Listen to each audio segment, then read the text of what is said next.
گیا، مرا نہیں ہے، اس کی نیند میں لے لیتا ہے۔ فَيُمْسِكُ الَّتِي قَطَعَ عَلَيْهَا الْمَوْتِ، تو جس پر موت کا فیصلہ ہو چکا ہے اس کو تو روکے رکھا ہے، موت کے وقت لیا اور روکے رکھا۔ اور وَيُرْسِلُ الْأُخْرَىٰ إِلَىٰ أَجَلٍ مُّسَمًّى، اور جو دوسرے ہیں جن کی موت کا وقت نہیں آیا ان کو مؤخر کر دیتا ہے، واپس کر دیتا ہے، لوٹا دیتا ہے۔ اب سوال یہ، نیند میں کیا چیز اللہ لیتا ہے؟ کیا جان لیتا ہے؟ جائز بات ہے نہیں، شعور نہیں چلا گیا۔ ایک ہے انسان کا شعور، وہی تو سب سے اعلیٰ شے ہے، سب سے اونچی چیز تو وہی ہے۔ یہ شعور ختم ہو گیا تو انسان کہاں رہا؟ اس کے نیچے جو کچھ ہے وہ تحت شعور ہے، سب کانشیس مائنڈ۔ تو خواب واب جو ہوتے ہیں وہ سب کانشیس مائنڈ کے ہوتے ہیں، وہ کانشیس مائنڈ کے تو نہیں ہوتے۔ جو کانشیسنس ہے، شعور جو ہے، اور خاص طور پر خود شعوری، وہ نیند میں اللہ سلب کر لیتا ہے۔ تو محض شعور کے لیے بھی وفات کا لفظ آ گیا۔ ابھی تو جان یہی ہے، جو سویا ہوا ہے وہ مرا تو نہیں ہے، زندہ ہے۔ البتہ جب جس کو ہم موت کہتے ہیں وقت آیا تو شعور بھی لے لیا، جان بھی لے لی، دو چیزیں لے لی۔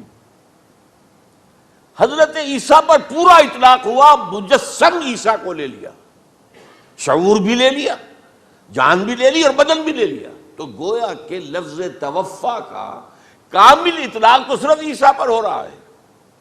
ہم جب مرتے ہیں تو ہمارا جسم تو یہی رہتا ہے، وہ تو گیا قبر میں، پورا قبض نہیں کیا اس نے، پوری شے کو اپنے قبضے میں نہیں لیا، جسم تو یہی ہے۔ لیکن یہ کہ موت کے اندر ظاہر بات ہے کہ جان گئی، اور جان ہی اصل چیز ہے۔ جب جان نکل گئی تو یہ کیا ہے؟ یہ تو یوں سمجھیے کہ اب ایسی چیزیں جلدی سے قبر میں دبا دو ورنہ یہ سڑے گی، گل جائے گی۔ اور قبر میں بھی کیا ہوگا؟ کیڑے ویڑے کھائیں گے، ختم کریں گے، الا ماشاءاللہ جس کو اللہ چاہے۔ انبیاء کرام اور شہداء کی جسموں کو اللہ تعالیٰ نے محفوظ رکھا ہوا ہے، واللہ عالم۔ تو اس اعتبار سے تو اب توفا، اللہ یتوفی الانفس حین موتها، اب لفظ کا لفظ دیکھیے، یہ قرآن مجید میں نہ معلوم کتنے معنی میں آیا۔ ایک تو پورا وجود کسی کا یہ نفس ہے، میرا نفس، نفسی نفسی نفسی، کیا ہوگا جب قیامت کے دن ہم بول رہے ہوں گے؟ اور جو اللہ کے لیے بھی لفظ آ گیا نفس، نفس کے معنی ہم جب بولتے ہیں عام طور پہ تو وہ تو برے سنس میں بولتے ہیں، بھائی یہ نفسانی تقاضے ہیں، ان کو ذرا دبا کے رکھو۔ لیکن یہ نفس، یحذرکم اللہ نفسہ، اللہ تمہیں ڈراتا ہے اپنے آپ سے، یعنی اللہ اپنی ذات سے ڈراتا ہے کہ وہ جہاں رؤوف اور رحیم ہے وہاں پر وہ عذاب دینے والا بھی ہے، انتقام بھی لیتا ہے، شدید العقاب بھی ہے۔ تو یہ بھی ہو گیا نفس۔ پھر نفس جو ہے ہم اس کو بھی کہہ دیتے ہیں، جو کہ نفس کی ایک کیفیت ہے خاص، نفس لوامہ، نفس امارہ، نفس مطمئنہ، یا ایتھا النفس المطمئنہ ارجعی الی ربک راضیۃ مرضیہ۔ تو یہاں پر کیا ہے؟ نفس سے مراد پہلا جو ٹکڑا ہے، اللہ یتوفی الانفس حین موتها، شعور جو ہے اس پر لفظ نفس کا اطلاق ہوا۔ اور جب موت ہوتی ہے تو شعور کے ساتھ جان بھی اس کے اندر شامل، وہ نفس کا اطلاق ہو گیا اس پر بھی۔ اور اصل میں لفظ توفا جو ہے اس کا حقیقی مفہوم اگر پورا ہوا ہے اس معنی میں کہ پورا کا پورا لے لینا، تو وہ تو صرف حضرت مسیح علیہ السلام کے بارے میں ہے۔ شعور جمع جان جمع جسم، وہ سب کے سب اللہ تعالیٰ نے لے لی۔ تو یہ اصل میں اس آیت کے اوپر جو ان لوگوں نے زور لگایا ہے اس میں اس اعتبار سے کہ یہ لفظ وفات جو ہے اس کے اوپر جو ہے عام طور پر وفات کے معنی ہے موت ہے، حالانکہ قرآن مجید میں موت کا لفظ بھی تو آیا ہے نا، ان موتہا واللتی لم تمت، یہ سارے الفاظ موت کا لفظ بھی تو آتا ہے نا۔ لیکن یہ کہ وفات کا لفظ بھی ہے، کوئی شک نہیں ہے، حضور کی وفات ہو گئی، فلاں کی وفات ہو گئی، یہ بھی ہے، لیکن یہ اس کا ایک استعمال ہے۔ وفا یفی، اوفا یوفی، وفا یوفی، توفا و یتوفی، استیفا یستعفی، یہ سارے الفاظ اسی سے وفا کے لفظ سے بن رہے ہیں۔ اب یہ کہ اس کے ضمن میں عقلی بات آپ کے سامنے رکھنا چاہتا ہوں۔ یہ تو میں نے آپ کے سامنے اس لفظ کے حوالے سے، کیونکہ سارا ڈیرا اس لفظ پر ہے ان کا۔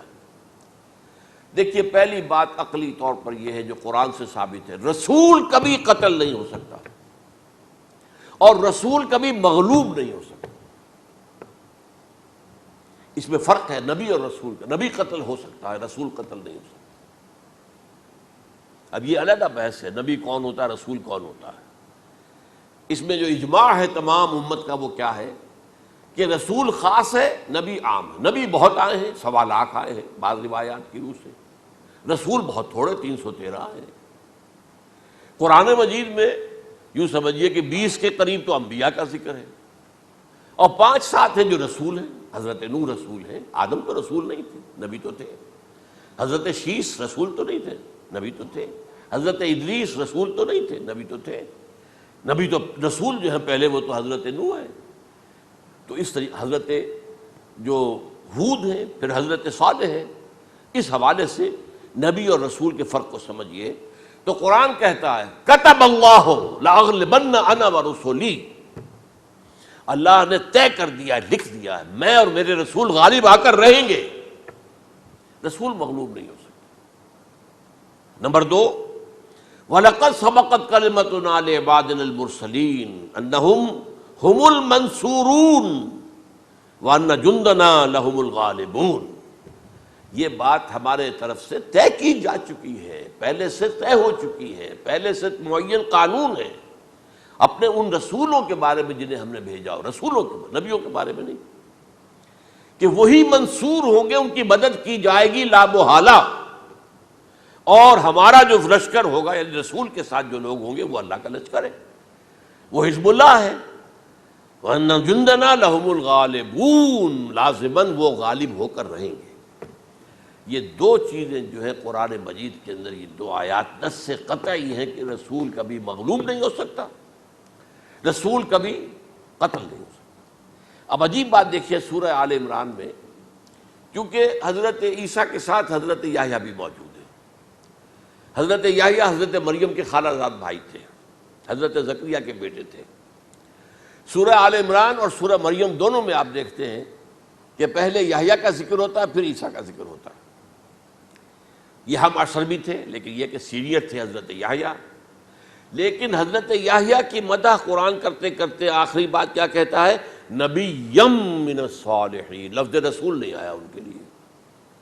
اور وہیں سائملٹینیس کنٹراسٹ ہے سورہ آل عمران میں حضرت عیسیٰ کے لیے، وہ سارے ان کی مدح رسولاً الی بنی اسرائیل.